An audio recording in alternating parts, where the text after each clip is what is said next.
What if learning an alien language didn't just let you understand another species, but changed the way your mind experienced time itself?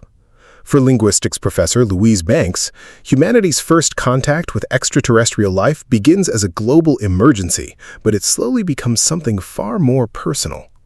Louise lives alone beside a quiet lake, haunted by memories of her daughter Hannah. She remembers raising her from infancy, watching her grow, and eventually losing her to a terminal illness. Then, one ordinary day, Louise arrives at her university to find the campus nearly empty. Her students are distracted by breaking news. Enormous, unidentified vessels have appeared in 12 locations around the world. Panic spreads quickly.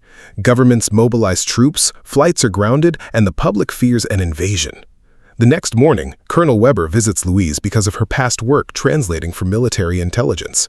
He plays her a recording of strange alien sounds and asks her to translate them.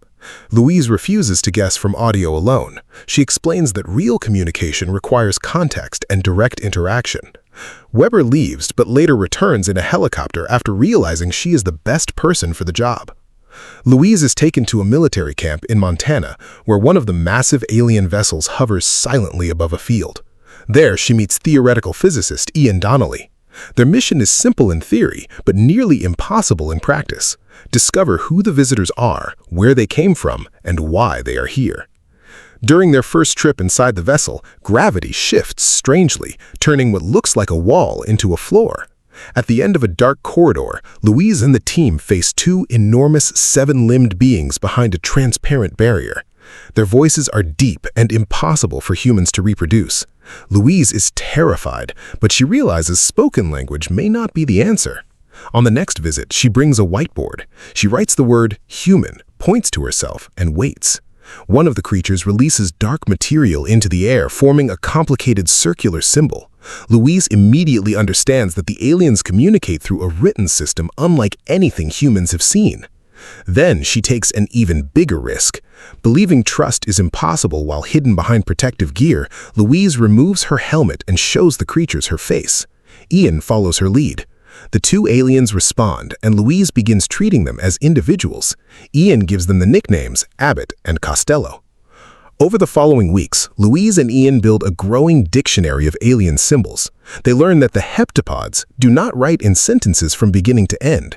Their symbols express complete ideas at once, without a clear starting point or direction. As Louise becomes more fluent, she starts experiencing vivid visions of Hannah, including moments she cannot explain. Meanwhile, the rest of the world becomes increasingly unstable. Riots break out, governments grow suspicious, and some military leaders begin preparing for conflict. While Louise and Ian get closer to understanding the visitors, humanity itself seems to be moving closer to war. As Louise studies the heptapod language more deeply, the visions of Hannah become stronger.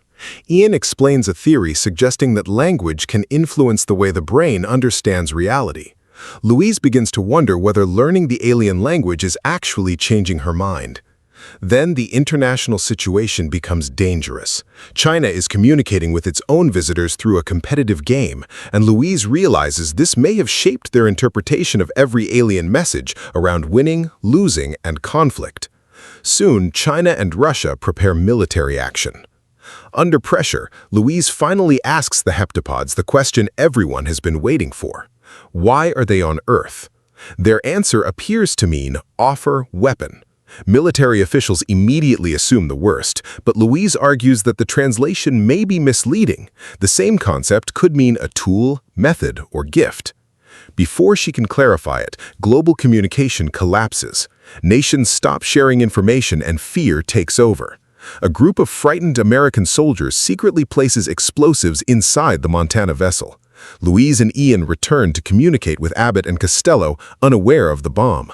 The heptapods send them a huge field of symbols just before the explosion. One of the creatures reacts in time to push Louise and Ian away from the blast, saving their lives.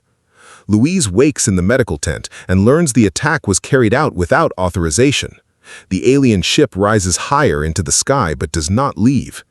Ian studies the enormous symbol pattern transmitted before the explosion and discovers something important.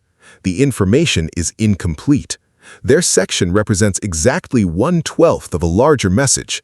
Each of the 12 landing sites has received a different piece, meaning the nations must cooperate to understand the whole thing.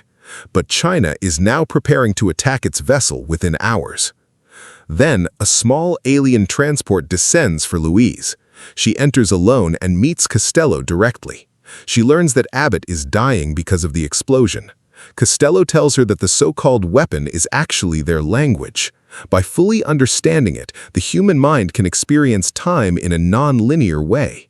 The heptapods are helping humanity because, thousands of years in the future, they will need humanity's help in return. Louise finally understands the truth about her visions. Hannah is not a daughter from her past. She is Louise's future daughter. She is seeing events that have not happened yet. As the military prepares to evacuate, Louise suddenly experiences a future event where she meets Chinese General Shang. He thanks her for stopping the war by calling his private phone number. In the vision, he shows her that number and reminds her of the personal words she once used to change his mind. Back in the present, Louise now knows exactly what to do. She takes a satellite phone, calls Shang directly, and repeats the deeply personal message she learned from the future. The call works. China cancels its attack, shares its information, and other nations follow. Humanity finally combines all 12 pieces of the alien message. With their purpose complete, the ships disappear. Now Louise sees her own future clearly. She knows Ian will become Hannah's father. She knows Hannah will bring them years of happiness, and she also knows the girl will one day die from an illness. Ian will eventually leave after discovering that Louise knew what would happen all along. Yet when Ian asks whether she wants to build a life with him and have a child, Louise chooses yes. She accepts the love, the happiness, and even the heartbreak waiting ahead, because knowing how something ends does not make the moments before it meaningless.